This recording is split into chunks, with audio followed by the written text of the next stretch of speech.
કેમ છો બાળકો? વેલકમ ટુ અશ્વમેઘ વિદ્યાલય. હું અંશિતા ટંડેલ. આજે આપણે જોઈશું સમીકરણ વિશે. સમીકરણ કોને કહેવાય? ગયા લેક્ચરમાં મિત્રો આપણે જોઈ ગયા કે કેટલાક પદો હોય, પદાવલીઓ હોય, બરાબર, એને કઈ રીતે લખી શકાય, ગાણિતિક વિધાન સ્વરૂપે કઈ રીતે લખી શકાય.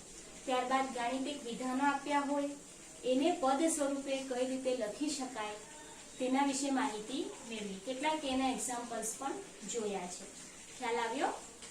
હવે આપણે જોઈશું સમીકરણ.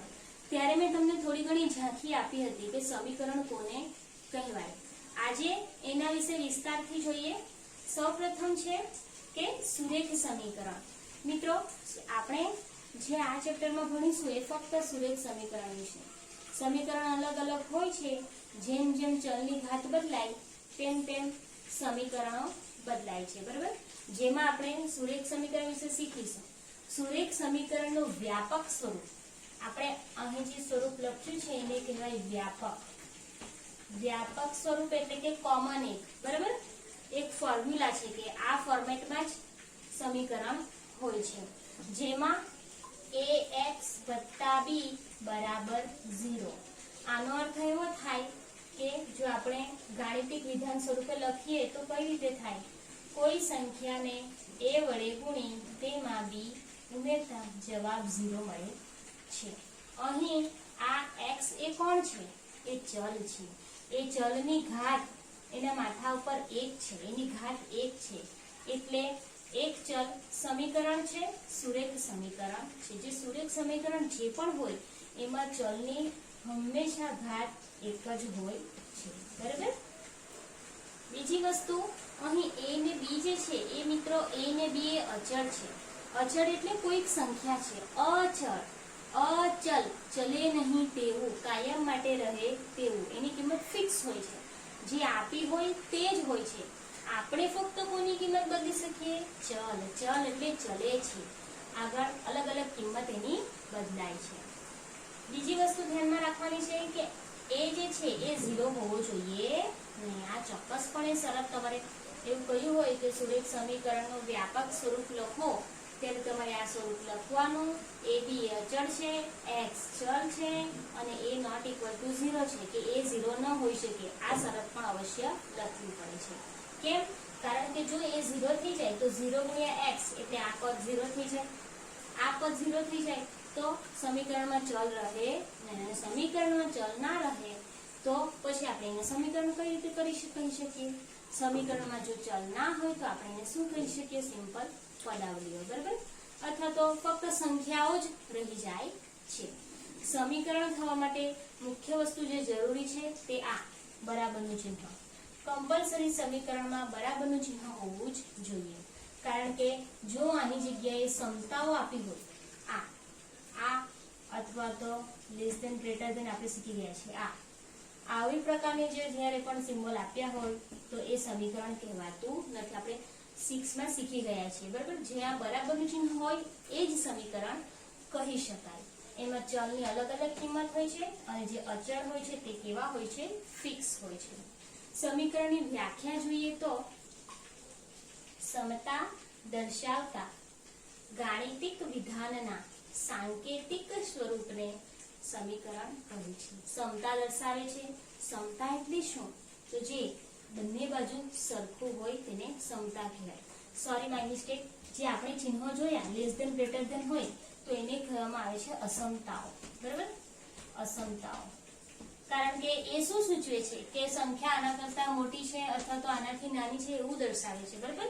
જ્યારે બરાબરનું ચિહ્ન જ્યારે પણ હોય તો એ શું દર્શાવે છે? સમતા, એટલે કે બંને બાજુઓ સરખી છે એવું દર્શાવે છે. તો સમતા દર્શાવતા એટલે કે આ મુખ્ય વસ્તુ છે, બરાબર. બરાબરનું ચિહ્ન દર્શાવતા ગાણિતિક વિધાનનું, વિધાન ગાણિતિક હોય તેનું સાંકેતિક સ્વરૂપ. આ વિધાનને ગાણિતિક સ્વરૂપે કેવી રીતે લખાય? જેમ મેં કહ્યું આગળ કે કોઈ સંખ્યાને a વડે ગુણી તેમાં b ઉમેરતા, એનું આ સાંકેતિક સ્વરૂપ છે. સાંકેતિક એટલે શું? સંકેતમાં લખ્યું છે, બરાબર. જેમ કે તમે રોડ પર જાઓ તો ત્યાં અલગ અલગ સંકેતો મૂકેલા હોય. સાઇન્સ જોયા હશે. જો સ્કૂલ આવવાની હોય તો કઈ બોય હોય અને એની પાસે બેગ હોય, અથવા બંક પ્રમાણેનું સિમ્બોલ હોય, બરાબર.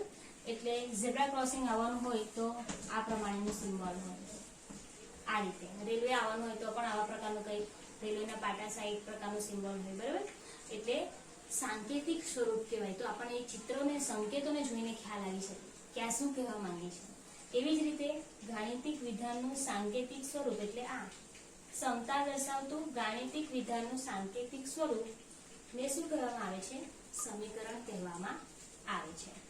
હવે સમીકરણનો ઉકેલ કોને કહેવાય? તો આપણે ડાબા જબા લખતા હતા, જો તમને યાદ હોય તો, કે ચલના સ્થાને કોઈ કિંમત મૂકતા તે સમીકરણનું સમાધાન થાય તો એને સમીકરણનો ઉકેલ કહે છે.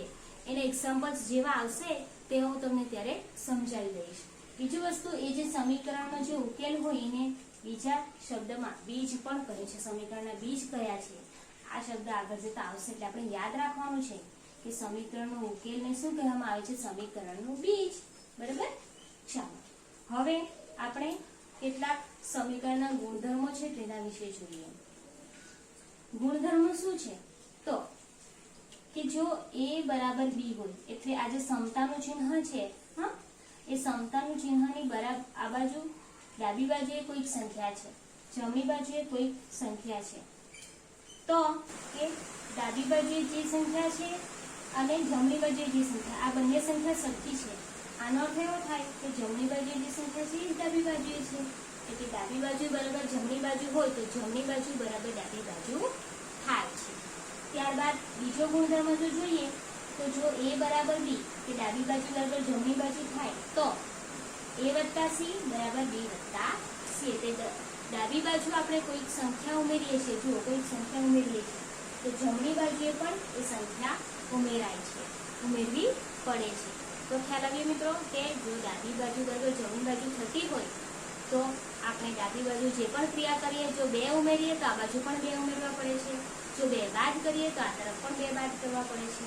એટલે બંને બાજુઓ સમતોલ રહે તે માટે ક્રિયાઓ કરવી, સરખી જ સમાન ક્રિયાઓ કરવી પડે છે.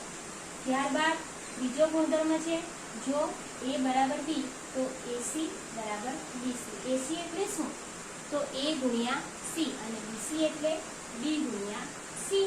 તો એટલે શું કે ડાબી બાજુએ જો આપણે 2 વડે કે 3 વડે ગુણાકાર કર્યો છે તો જમણી બાજુ પણ 3 વડે ગુણાકાર થાય, અને ભાગાકાર કરીએ તો આ તરફ પણ ભાગાકાર કરવું પડે છે.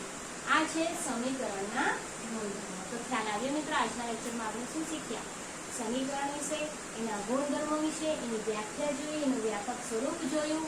ચલ અલગ અલગ કિંમત ધારણ કરી શકે છે અને અસમતાઓ આવી શકે નહીં. સમતાનું જ ચિહ્ન હોવું જોઈએ અને સમતા દર્શાવતા ગાણિતિક વિધાનનું વ્યાપક સ્વરૂપ એટલે સમીકરણ થાય, અને એ સમીકરણનો ઉકેલ એનું બીજ થાય. ઉકેલ એટલે શું? તો ચલના સ્થાને આપણે જે કિંમત મૂકીએ એ તે સમીકરણનું સમાધાન કરી દે તો એનો ઉકેલ થાય. ઉકેલને બીજી ભાષામાં બીજ કહેવાય. અને એના 3 ગુણધર્મો. હવે નેક્સ્ટ લેક્ચરમાં આપણે ફરીથી મળીશું. Thank you.